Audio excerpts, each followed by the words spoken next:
It's an absolute pleasure to have him in the studio. Geoff Achison, welcome back to Blues on the Hill. Good evening, Baz. And congratulations on this new release and what you've done. So let's talk about first those 3 tracks that you've given me, because they are exclusive. That was the second time we've spun them. Yeah, never been played on radio before, so... Until now. Yeah, this is a special night. So High Wire, first track we played. It's actually been in existence for some time, that tune. It's been 8 years since I was able to get into the studio and make a record. So some of these tunes have been, they've been in my set for a while. I played them quite a bit, and it's a little rocker, that song. But what I'm always looking for, so I play this little rhythm for you. I've got the guitar here. So that little, let me turn that mic up. That little rhythm there. So that's something like it's kind of a swampy little bluesy rock thing. And we used to jam on that in the set with the band. I used to sing a little rock and roll medley. I'd do a little Richard, and I'd even sing Rock Me Baby over the top of it. Yeah, we just make a 12-bar blues out of it. But I was always fond of it as a riff, and those words. I think I was fooling around with all sorts of different lyrics for that. But the trick is, as a songwriter, well, the way I approach it anyway, I'm always looking for something that hasn't been done before, or something I think maybe hasn't been done before, and those are hard to find. So I could have done just another 12-bar blues rock tune. Yeah, it might have been okay if I had a strong enough lyric, but I wasn't finding that. But the little twist that I found with it is that instead of going to the 4 chord and then back to the 1 and then up to the 5, which has been done a bazillion times before, I was messing around with this C major 7th chord, then down to this is a B minor. The guitar players and the musicians might know what I'm talking about, and then back to the E and the D there. So the way that works is a cycle.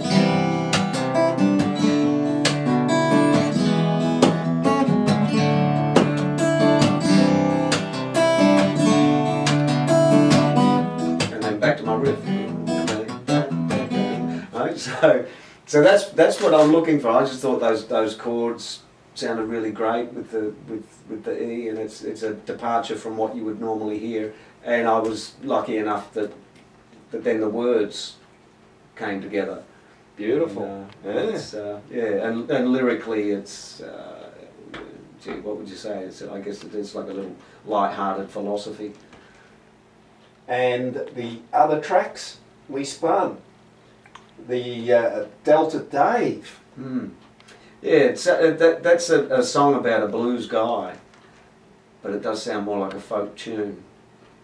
But maybe that's because he's some kind of folk. I don't know. But this is one of those things where I'm really using simple chords there. It's just a F to a C to a G to an A minor and back to an F, and it just cycles around, and it's a little.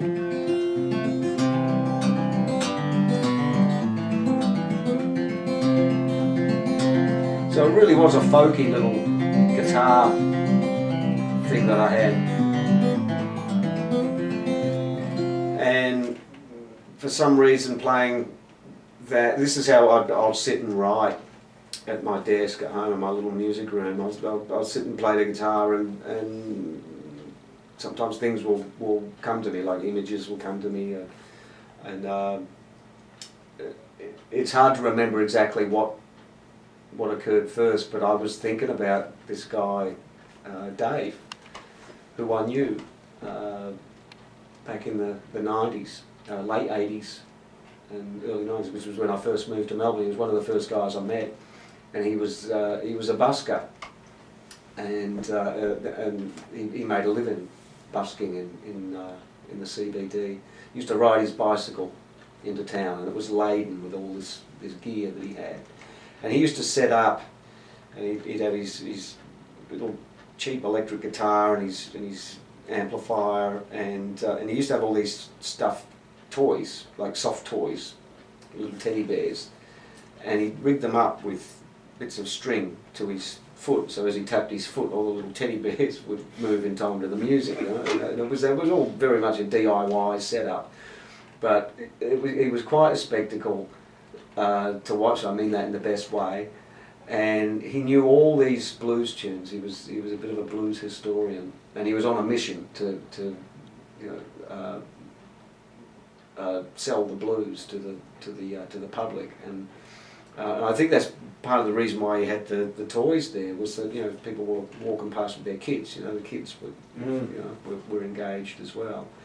But I often tell this story on stage when I'm introducing the song. The most extraordinary thing about Dave was that he also, on his bike, he'd have this hamper which was full of sandwiches that he'd make before he left home, and that was for homeless people and homeless kids. They'd come and see him, and he'd make sure they had something to eat, and he'd look after them, make sure that they'd be all right for the night before he left the city. So when he died, there was a sort of a makeshift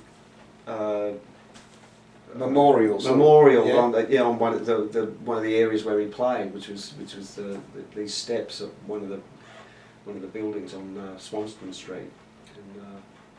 And you can look up his story on the Age, in the Age archives, and I actually looked it up when I was writing the tunes. I wanted to, because I was thinking about him, and I wanted to get my facts right. And I'd tell you, I've never written a song like this before, which is it's probably the closest thing to a real ballad as I've ever got, because the true meaning of a ballad is that it's a story of a... Yeah, it's a different vocal style for you too. It is a totally different style, like you say, you've never done before. Yeah. So, but that's what I'm looking for, because I'm still trying to learn. I'm trying to learn. I'm trying to be a better musician and a better writer. Now, let's talk about the Possible campaign, because all this is only going to come about if you reach your target at Possible, and you're about... Well, you tell us the story. Okay, well, we were encouraged to do this by friends and other musicians that have done it. But crowdfunding has become a way that you can get things happening. You come up with an idea. In the music industry, people are probably aware of this, but the digital revolution has meant that now people can get their music in a cheap and easy fashion. But the fact that it's cheap means that there's not so much money coming down to the artist anymore. So it's become harder than ever to generate your own finances to make your next batch of music. So this is part of the reason why the last studio album I did was 8 years ago, and I've put albums out on a regular basis in that time, but they've all been live albums, and they're relatively easy to make, because if you've got a good band, you've got a good venue, a good sound desk, you kind of, these days you push a button on the desk and it'll record whatever's happening. A bit more to it than that, but by comparison to getting yourself into a studio and rehearsing new material and then multi-tracking it and having all of the musicians in there that you need to make the sound that you've got in your head, that's quite a long process, and it's an expensive process. I can make demos at home. This is, I guess, another thing people ask me. They say, "Don't you have the recording equipment at home?" It's like, yeah, I do have recording equipment, but there's only so much I can do by myself to make something that truly sounds listenable and will stand the test of time. We have to put that big effort in there. So we set a goal of 20,000, which sounds like, oh, but you know, the lump comes up into my throat when I say it because that's not the sort of money that I have laying around. And so with this crowdfunding campaign, we set a goal. We said, well, look, folks, this is how much we need to make the record. I can tell you, I have been trying to pay for it as I go. I've been trying to do it in the old way, and it's one of the reasons why it's taken so long, because I made the decision to get started on this in October of last year, and here we are, July, and I'm just, you know, struggling to get the finished sort of bits done. It stops and starts a lot because in order for me to get to the next phase, I have to go out and do some gigs and make some money, and then I can pay for some things. So this is one of the reasons why you know, we were being encouraged. You should do the crowdfunding. You know, your people will get on board. They can be part of the process. They can watch it happen. And of course I was reticent, and maybe I don't know if there's a bit of pride, or I felt like, no, it's just, are we begging or whatever, and but it's not like that at all, and it's wound up being really fun. And what I've really enjoyed is the number of people that are coming on board and maybe sending us a message, and I've been able to write back and say, good on you, thanks a lot. And I've been uploading something every day onto the site that you can go and have a look at, which are videos of little sneak previews of the songs, and I tell people about where the song came from, how it happened, like we were just talking just now, and then I'm able to be giving little sneak previews of how the mixes are coming together, and people have been responding to that, and it's a bit of work, but it's really been a joy to do that. A very different way of engaging with our audience. And there's lots of ways that you can contribute, and you're going to get something back. There's lots of different levels, isn't there? Yeah, that's right. Yeah, it's not donations that we're after. We have come up with a whole list of different reward packages. So whether it's pre-ordering a CD, and so you know, there's a certain amount of faith and confidence that we're asking people to have in us. And I suppose that's part of the reason for giving sneak previews, so you can hear what kind of songs are going to be there. You can hear what the stories are about.